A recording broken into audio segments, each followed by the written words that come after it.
Hey, I'm Sommelier Andre Houston Mack, and today I'm going to be tasting over a dozen spirits that you can only buy at Trader Joe's. Trader Joe's is known for store brand products at an extremely low price. But does quality go down with the prices? I really hope not. And today I'm going to find out.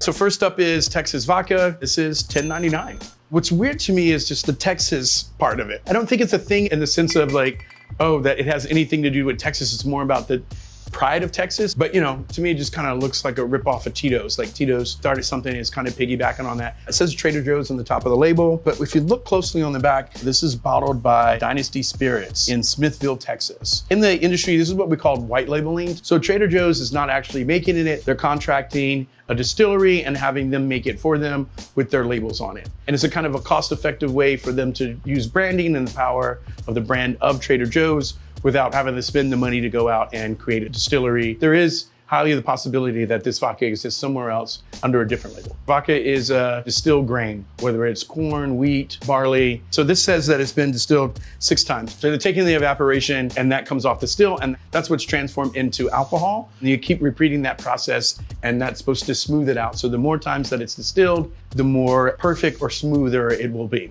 It doesn't really make a big enough difference for me to be able to tell. So we got this nifty glass. They don't make the glass anymore. You pour your amount in the hollow stem and you can smell it. But the trick is that here, instead of swirling, you turn the glass on its side and you roll it back and forth. And this coats the side of the glass very much and very similar to swirling the glass.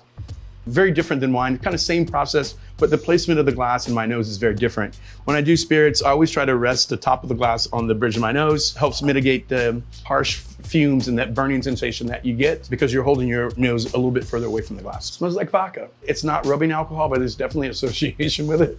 It smells clean, it smells pure, maybe a little cut grass, very little. It tastes like vodka to me. It feels pretty well made, but it doesn't have a burning sensation. And at $10.99, it's solid.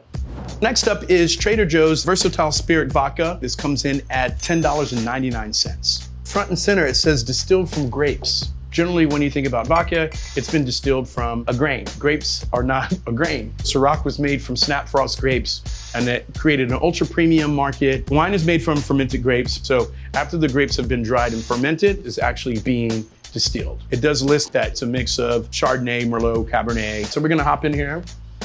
And it definitely smells like rubbing alcohol, right? So there's a component where it has some underlying fruit in it, but it's not overpowering. It's kind of just lingers in the background. It's on the rough side. I would call it rustic. Rustic, I'm giving grace. It's rough, not as polished, right? I would bet that this hadn't been distilled, 6 times. This is cool. This would be fun to experiment and play around with. And the fact that it's in this under $15 category feels like I would have a couple of bottles of this on hand as playtime and to show people. Because it's from grapes, it definitely has a different side to it. So next up is Kentucky Bourbon Straight Whiskey at $15.99. In order for this to be bourbon, it has to be made with at least 51% corn. If it says Kentucky on it, it can only be made in Kentucky. When it says straight, it has to be aged at least 2 to 3 years. You can't add any additives or preservatives. All the rules about additives and rules in general is so people don't make the fake stuff. When you have a product that is of great notoriety, people start to knock it off or try to cut corners. So ideally, not having any additives in it is, holding people to a standard and a purity of the product. We're gonna hop in here. It always smells like nectarine to me. Nectarine, sandalwood, just a little bit of caramel, and somewhat like ginger. That's doing the trick, right? When I think about like a corn-based spirit, do I taste it? Like I think a lot of times that's where the caramelness comes from, at least for me. Obviously I knew it comes from the barrel aging and those kind of things. There's a richness to it, a mouthfeel that I get. This is hitting spot on for a whiskey. When you think of 2 to 3 year old straight bourbon, straight whiskey, and you're like, okay, it's hitting on that note, like the follow through, mid palate, and then you think about $15.99.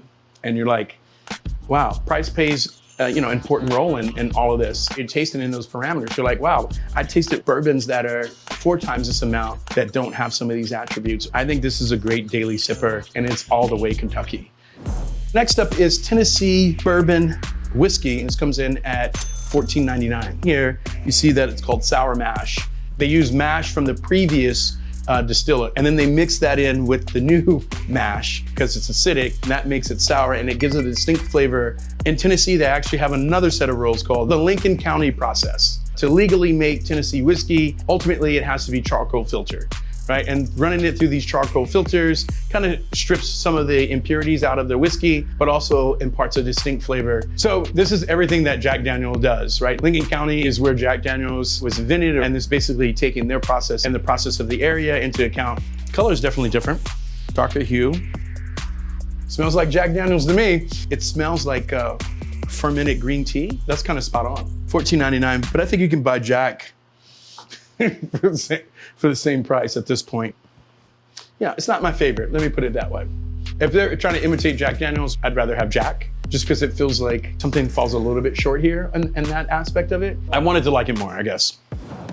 This is Trader Joe's Blanco Tequila, and this comes in at $19.99. Blanco refers to in its raw state. It's been distilled, but it hasn't been aged. And generally, some of the other tequilas that you see that have been aged in oak, and they take on a more caramel tea kind of color. So 100% agave. Agave is the plant that's distilled to make this spirit. It's checking all the boxes. Talking about 100% agave, okay, great. It has Jalisco. And then, it's checking that other box. Like $19.99, okay, all right, cool. So it checks out in a lot of ways just on face value. When I think about Blanco tequila, I think the first thing to me, it's like there's a spice or like a pepper, it's almost kind of like a white pepper that kind of jumps out of the glass. I'm getting that. It doesn't seem to be overwhelming at all. Like it's there, but it's not strong. And I would say the agave is shining through. It's just the most distinguishable thing about tequila. Like the thing that makes it distinguishable, that's the agave that you're tasting. It has that. There's a warmthness to it, right? But like not overpoweringly spirit. It's like not burning, blowing the back of my head off. It's not like high alcohol, like in that sense. It just grows. It's just more flavor as you start to swallow on more on the back end than anything else. For me, this is ranch water, right? This and sparkling water during the summer with some lime in it. You don't want to adulterate it, you kind of have it in its purest form. It just tastes pretty natural. It tastes pretty good. So next up is Trader Joe's Añejo Tequila, and this comes in at $22.99. We just had the Blanco, now this is Añejo. What's the difference? Añejo has to spend up to 3 years in oak. That wood can be expressed through vanilla, through cinnamon, because of the compounds that are in the spirit kind of cling to the compounds in the oils released in the oak. It's really meant to be sipped and enjoyed like whiskey and or cognac. The noses are pretty closed on these. So when I say the nose is closed, it's just not giving much. I do get, the spice, the peppers, the agave, signature note, but it's not well pronounced, so to speak. For Añejo, this feels pretty watered down and weak to me. I think Añejo should have more flavor and be more pronounced, and I feel like this is not. It feels like the flavors are manufactured. It feels like there's some additives added to it. It could be 100% agave, but it still can allow up to 1% of different additives to it. So it just feels off in that sense, and it feels a little man-made, like slightly chemical. It's only $22. I'd much rather pay double and get something that I feel that is closer to the Añejo experience than this. So next up is Espada Pequeña Mezcal Artesanal, and this is $21.99. It's the smoky cousin of tequila. In the production of tequila, they use 100% blue agave. Mezcal is different. They can use several different agave plants, but they're using Espadín here. The peñas are cooked off in a hole in the ground. That lends to the smoky flavor that you get in this particular spirit, which is its calling card. Oh yeah, there we go. It's like a smoky Band-Aid. That sounds so, when I think in the visual, that's really nasty. But it's a smoky Band-Aid. It feels like campfire-y, but then there's like a smokiness to it that makes it feel like it's from a chemical fire or like, electrical fire. A little bit. It's got that agave like kind of bite that you get, right? Like it's more pronounced, but it has smoky overtones. It feels like a slight kind of chemical thing in the background. Drinking this spirit is almost like kissing a smoker. Right? Right? That's really what it kind of tastes like and feels like. It's like you kissing somebody who's just smoked a cigarette. There's just something, a little thing missing that I can't go like you should jump out and drink this. I do like part of it, but like there's a chemical thing at the end that doesn't sit right with me. And it feels like it almost has a little sweetness to it that I don't find in others. If you want to understand exactly what it is, this will give you some semblance at it at a fraction of the price, but I think you're missing out on some other stuff because it's just not quite there.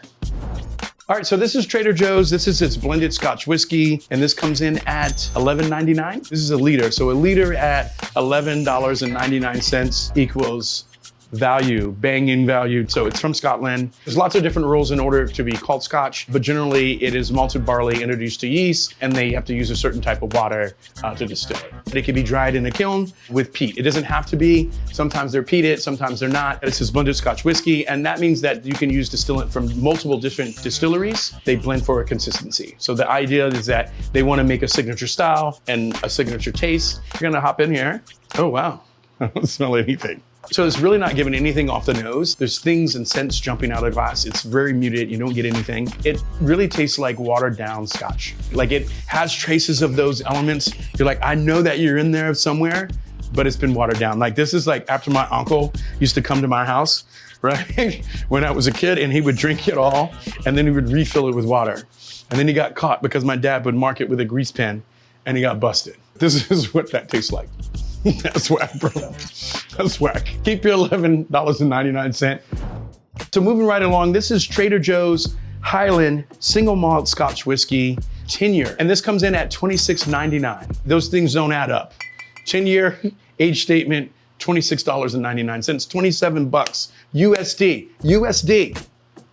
Just doesn't happen. Single malt doesn't mean single barrel. Single malt means that it's from one distillery. Having it come from one place is revered in the marketplace as a sign of quality. You get it from one place, they distilled it, they know how it fits and works, and that's it. And something like a 10-year age statement on it makes it rare, meaning that it's been in barrel for 10 years. Once you put it in a bottle, it stops aging, right? So all the aging process has to take place in a barrel. It's contact with wood that impart different flavors. And the longer that it sees time in oak and takes on a lot of different flavors like leather, wood, oak, cinnamon, and a lot of those things are less pronounced but more integrated. I always kind of look at the back of the bottles to do a little bit of like investigative work. And so this is Alexander Murray out of Scotland. What's interesting is when we did Costco, it's the same distillery. We tasted their 12-year, and it's kind of worth pointing out that like some of these spirits are coming from the same place. There you go, so this has got that peaty Pablo, right? So it's peaty, like a Band-Aid smell to me. A clean Band-Aid, might I say, a clean Band-Aid, okay? Peat is like what I'm getting, I'm definitely getting that honey. It's somewhat floral. There's some element of flowers. I don't know, I feel like maybe I'm being too hard on them. It feels somewhat soulless, right? There's not a depth to it or complexity to it that like you can go in over and over that's like deep and like you can lose yourself in it. But then I say, it's 10 years old. Let's say that's true. And it's $26.99. To me, it falls a little short. And I think for other people, maybe it wouldn't.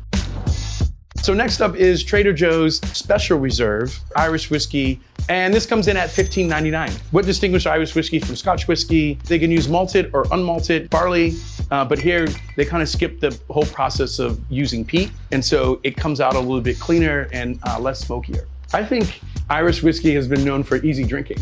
It's definitely fueled many a college campus as a shot. It's easier on the palate than some of the other whiskeys in that particular area. And because of that, it comes at a decent price point that feels economical to most people. So, if you read the back label, it talks about that they had linked up with an Irish whiskey family that's been dedicated to crafting high quality whiskey since the 18th century.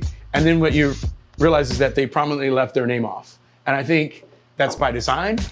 They tell a little bit of the story, but a lot of these deals and white label deals, they actually are not allowed to disclose where it comes from. That would bring down the value if it's something that you already know. If Trader Joe's is selling the exact same thing at a lower cost, everybody needs to feel protected in order for it to work. On that smell, it's just completely clean. And actually this is jumping out of the glass. It smells like whiskey. It definitely smells like whiskey. There's a little grassy note to it, no kind of like hay. Fruit-wise, maybe like sun-dried apples, something like that. I like that. There's a wallop to it, but it's there and it's gone. I've had my fair shots of JMO, you know what I mean? But this falls right in that ballpark to me, and it feels like that you can get it at a better price. This is the kind of spirits that you actually put in the crystal clear decanter at your house. Like when you get too drunk, you switch to that. When friends that are over, my wife's always like, don't waste it on them. But I think also like having the basics in a bar, which are great, and then this feels like it fits right in and slides great in with that basic on an economic scale that feels very friendly. This is much easier on the palate. Next up is Rum of the Gods White Rum, and this comes in at $8.99. I feel like every spirit has kind of gotten its just due. except rum. The higher end rums, I always felt like, you know, are really akin to bourbons and cognacs that should be sought after in the same way and sipped and enjoyed in the same way. So what makes rum different? We use sugarcane here in rum versus, you know, agave and tequila, or wheat or barley or some, you know, other things in vodka. The sugarcane is fermented and turned into rum. It's a product of Barbados, very small Caribbean island. White rum is kind of like Blanco tequila, it's in its rawest form. And then as you start to think about rums and how they take on color, they achieve color through aging through oak barrels. It smells slightly like powdered sugar. I get that kind of in the background, but like mainly it smells like alcohol. Tasting this kind of brings me back to like why I don't drink a lot of white rum. White rum to me, you know, it kind of falls into that same category as vodka. Rum, you know, maybe it has a little bit more viscosity in like this form, but you pour it in drinks and you mix it with something and that brings it all to life, and now it's popping, right? You know what I'm saying? This is kind of like, is it like good rum? Like, I think so. I think I would want a little bit more texture or something to it, like a grip. It doesn't have any of that. It's just kind of like water and, you know, it stings at the end. This is kind of like, nah. All right, so we're moving right along. This is Trader Joe's Rum of the Gods Dark Rum. It's coming in at a whopping $8.99 USD. It looks exactly the same as the white rum. It brings on the color. What I'm hoping for is that there's some depth there. I want a little bit of aftertaste. I want some deep flavors. I'm asking for a lot at $8.99. Let's see if we got it here. The Rum of the Gods. There's a little bit of sweetness, a little bit of caramel in the back there. Smells like brown sugar, light brown sugar. Out of the two, I would buy this one. I would buy the dark rum because the darker the berry, the sweeter the juice, right? You know what I mean? Like it's got flavor. If you ever had sugarcane, that's what that tastes like, ever so slightly. All these things, when I'm saying like would I like them or don't like them, I think some of them have a place, like where they can be used at. At this price, $8.99, I'm making some tiki drinks at my house. I'd make punch with this and it'd be fun. Next up is the Art of the Still Organic Gin, coming in at $15.99. Gin is a distilled spirit. Generally, it's done with a group of botanicals. There could be coriander, cloves. What's playing the lead role is juniper berry. That's where you're deriving a lot of that taste that you talk about in gin. It feels like gin you can't really mess up unless there's not enough botanicals, right? I feel like that's what makes gin gin, is the botanicals. It should have these aromats that like are out of this world, and that's what I'm hoping for. Like just an overabundance of those things and still be true to gin. Already, you know, it's just aromats hopping out of the glass, just a consortium of juniper, coriander, there's lemon, lime. That's magnificent, actually. It's quite herbaceous on the palate. I wouldn't say that that makes it stand out to be classic gin, but I think it makes it a classic variation of it, which is fun and I think has a time and place when you're thinking about using this particular spirit in a cocktail. That's righteous. I like that. I can appreciate that. Always an eye-opening experience. There were some really great values in some things here that I felt like really stood out and that were fun. There's some winners and some losers here, but I'm all about positivity and let's focus on the winners. White rum to me, you know, it kind of falls into that same category as vodka. If you went to somebody's house and they're just drinking vodka straight up, like you would think something's wrong with them. Like, you know what I mean? Like, you're like, really? Like you're just drinking that? My dad's a vodka straight guy. Is he? Yeah. That's wild. No offense, Papa, but, but that's some wild right there. You know what I mean? That's diabolical. Like, look, you're just drinking vodka? Like, that's wild.